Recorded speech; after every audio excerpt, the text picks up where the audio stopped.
The Big Red Tractor and the Little Village by Francis Chan, illustrated by Matt Daniels.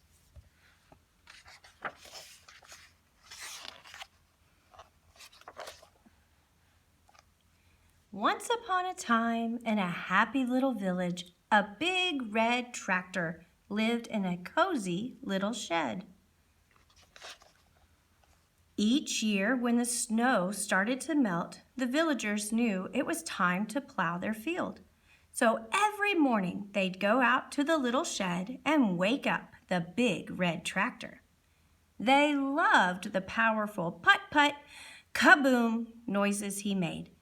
And they cheered because the big red tractor helped them with their hardest job, plowing the field. Everyone worked together to move the big red tractor through the field. Half the villagers pushed him and the other half pulled him. He smiled cheerfully, glad to help, even though they never seemed to move him very far. The villagers worked very hard, and they always finished plowing the field just in time to plant delicious vegetables and sweet fruit before the rain came. The rain fell from the sky and watered the field.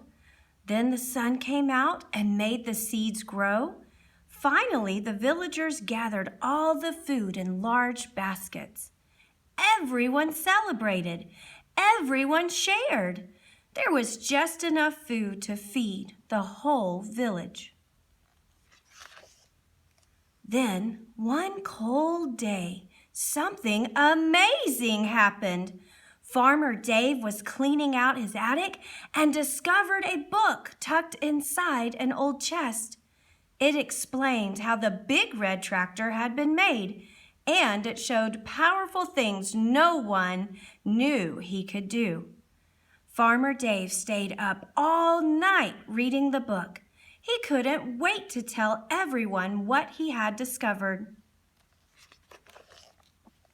The next morning, Farmer Dave gathered the villagers to tell them the good news. The big red tractor can move on his own. If we fix him, he could plow the entire field in just one day. But nobody believed him. "There's no way that tractor can move on his own," they said. "It sounds like a fairy tale." They laughed at him and went back to their work. This made Farmer Dave very sad. But Farmer Dave didn't stop believing what he had read. Every night while the villagers were asleep, Farmer Dave stayed up late fixing the big red tractor. Finally, after many nights, Farmer Dave was done. He jumped onto the big red tractor and turned him on. Put-put, kaboom! He jumped in the driver's seat and had so much fun that he plowed the whole field that very night.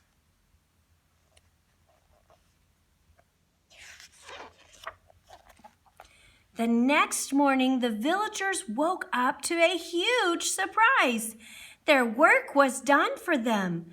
They would not have to spend many weeks pushing and pulling the big red tractor over fields of dirt. "It's a miracle! Who did this for us? Look over there!"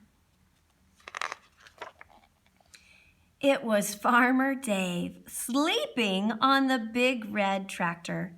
The people shouted happily, "Farmer Dave was right! The tractor book is true!"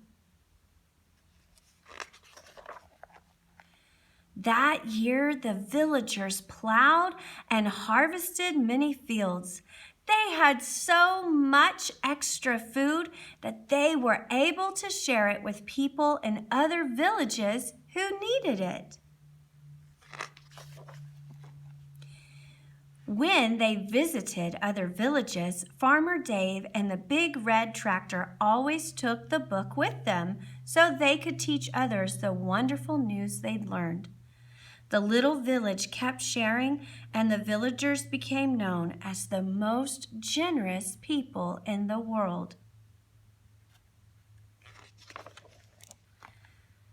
Did you know that you are like the big red tractor? God made you, and He knows just how you work best. He wrote a book full of truth that you can read to help you know how to live too. The Bible tells us that if we try to do things on our own, we won't accomplish much. But if we trust in Jesus, God gives us His Spirit, so we'll have new power, the power to love others and tell them about God. God made us to be a blessing to others. Through the Spirit, we can do great things, just like Jesus. From Acts 1:8, when the Holy Spirit comes to you, you will receive power.